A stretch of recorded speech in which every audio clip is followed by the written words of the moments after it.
Let me show you a monkey raised on a nursing wire mother. Now here are 106's two mothers. As you can see, it was weaned on a wire mother. Here's baby 106. Watch. He's going to the wire mother. He's got to eat to live.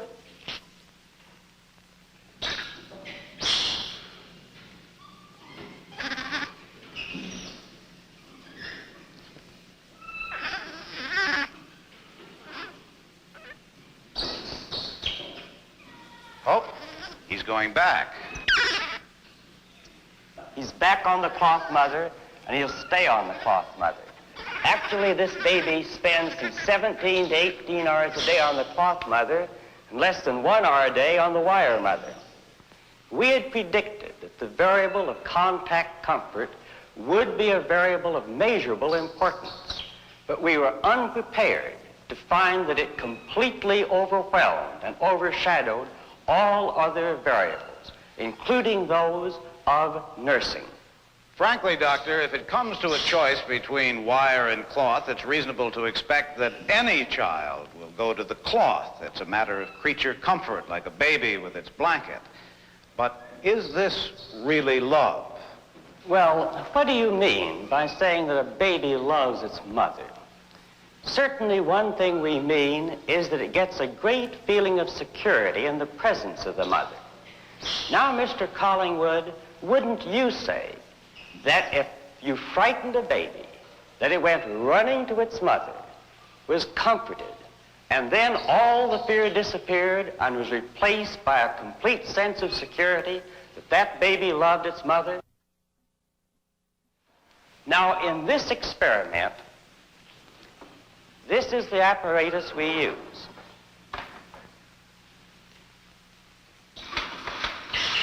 That looks diabolical. That's just the way the baby monkey feels about it. Flashing eyes, loud sound, moving mechanical parts, all of these things are designed to frighten a monkey. Now here we have a peaceful, resting baby monkey. Let's find out what his reactions to his mother are when we frighten him.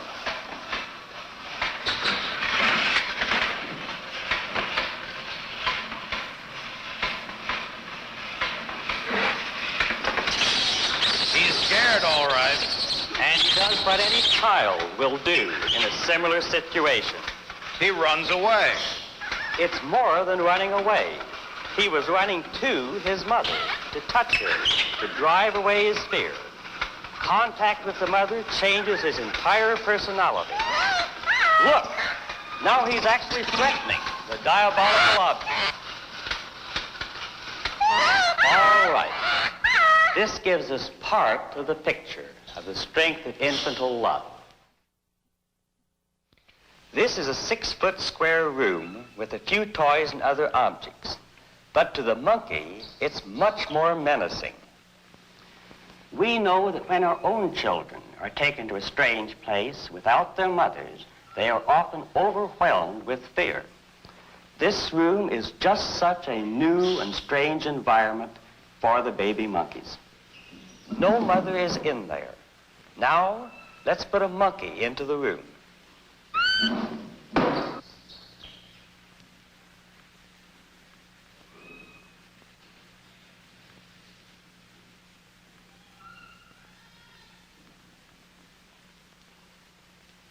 Notice how cautiously he enters the room. He's searching for comfort, but nothing relieves his disturbance.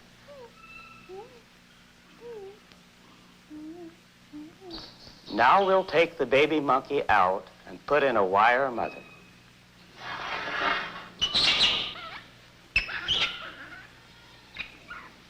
Now, this one was nursed by a wire mother. That's right, all his life. She doesn't seem to help much.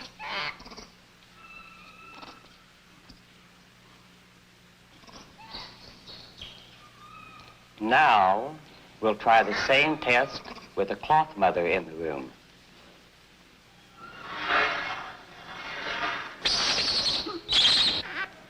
You see the contrast in the behavior?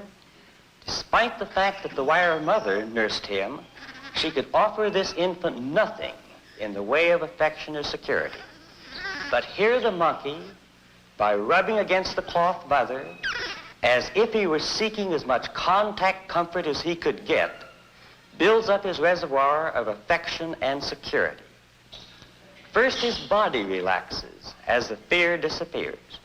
But above and beyond this, new positive response patterns appear. He now goes out to explore and investigate this new, strange world. He is now a normal, happy, curious baby.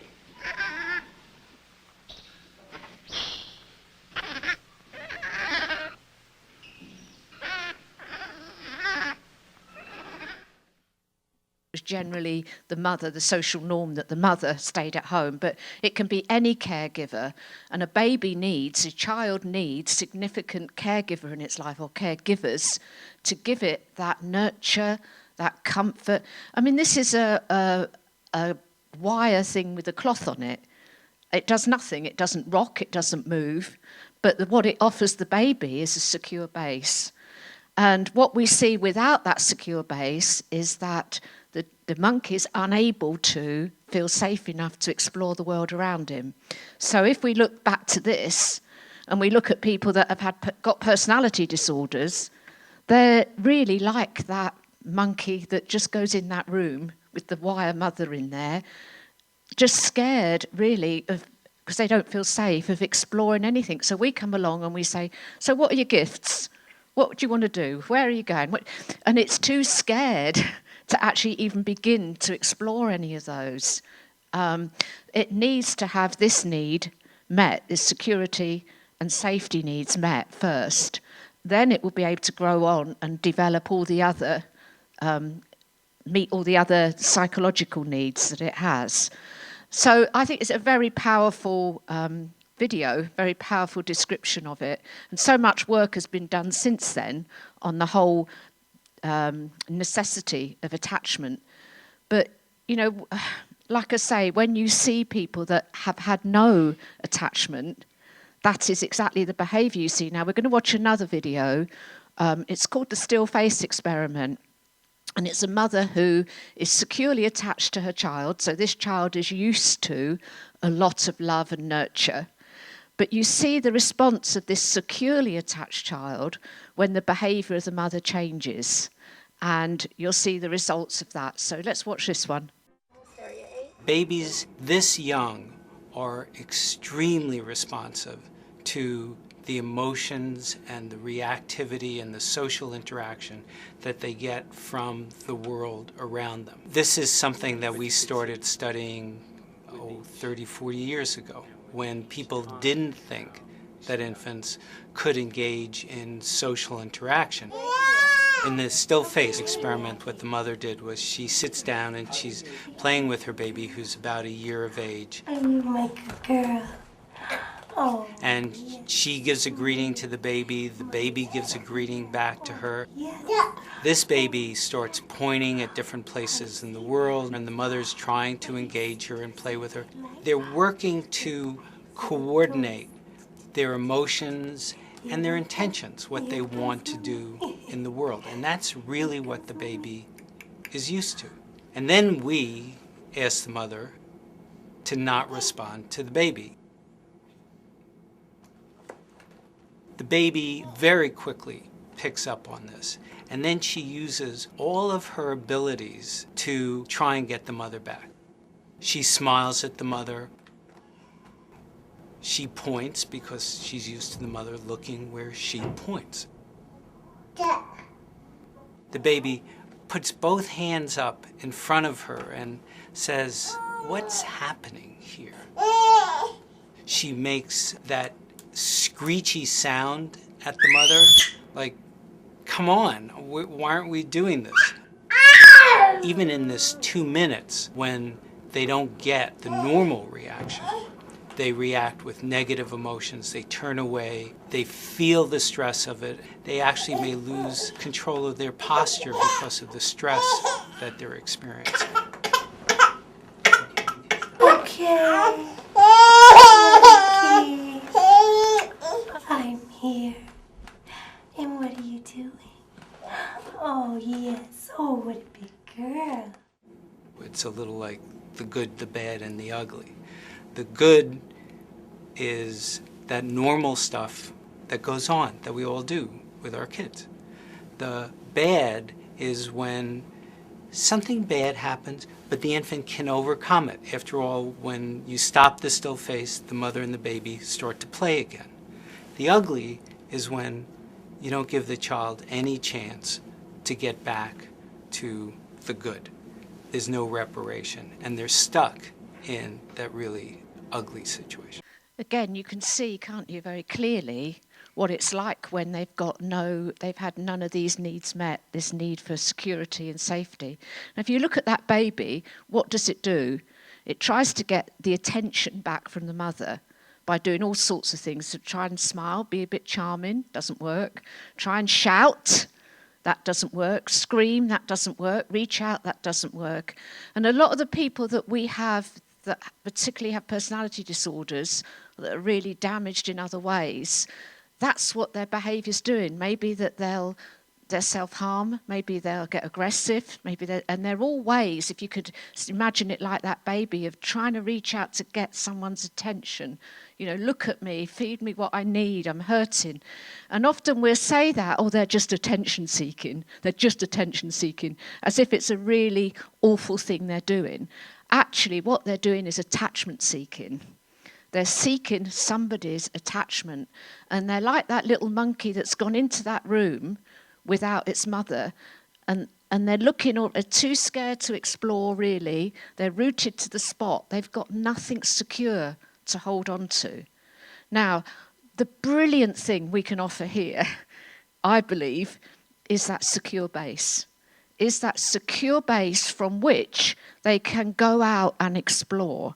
And then the secure base from which, even if bad things happen in their lives, they can overcome those because they've got some security to come back to. It doesn't have to turn ugly like it has done for those people that don't have that. And so I think that is the greatest privilege on us to be able to do that, to provide that home, to put in some of those nurture that has been lacking. And some of the people that we're seeing, you know, when you think they may be mid-40s and they've had that lacking all their life, you know, it's a long job. We can't expect to see that turned around overnight. We're repairing years and years and years and years of lack and brokenness in them. So just let's think a bit practically now with the last 10 minutes that we have about what we could do as a church and in our community. What can we do to provide that sense of security for people? Oh, James can come and do that. What ideas have come up? What thoughts have come up? So even just start with some of the basic things. What do people need to feel secure? Acceptance. Yeah. Could you write it up, love? Because I can't write and speak. I don't have the cognitive function. Acceptance. Yes, acceptance. Rogers calls it, the psychologist, unconditional positive regard. And I think it's like a way of saying we accept you exactly as we don't accept your behaviour necessarily, but we accept you. And that's like one of the real foundations for building a secure base, is to know that somebody accepts you unconditionally. What other things do you think we need to look at then to build that environment where somebody can feel safe? Familiarity. Yeah.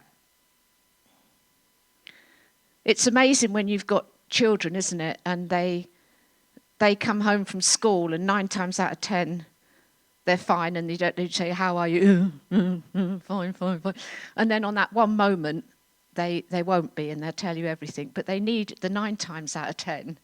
in order to feel safe enough to share that last one. So they need that familiarity, that consistency that is there in order to feel that the times that they are going through hard times they can share. What else do we need? Opportunity. Yeah. So what do you think creates that opportunity? Time. Yeah.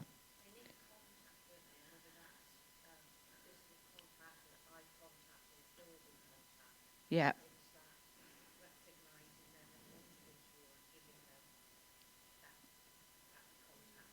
Yeah. So it's that kind of total availability, really, that you're giving them.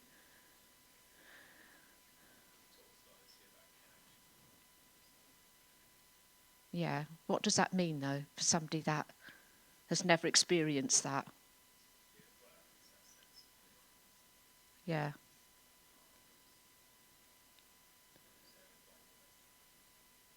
Yeah. Purpose, you said. Yeah.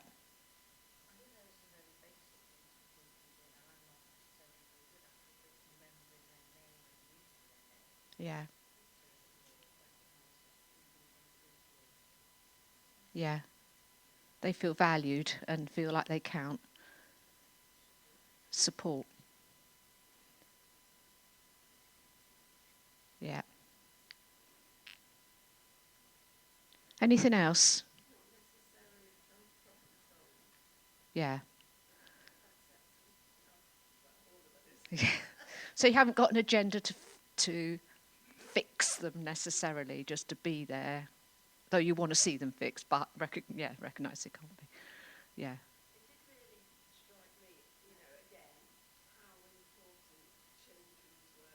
Yeah. Yeah. Yeah. Yeah. Yeah. We're trying to extend our support that we do at the cabin to younger teenagers, because the more earlier you can catch that, the more less ingrained it gets as behaviours. So what do you think then would be unhelpful? Think about what would you do that would end up damaging someone that would be coming in and needing that base. Yeah.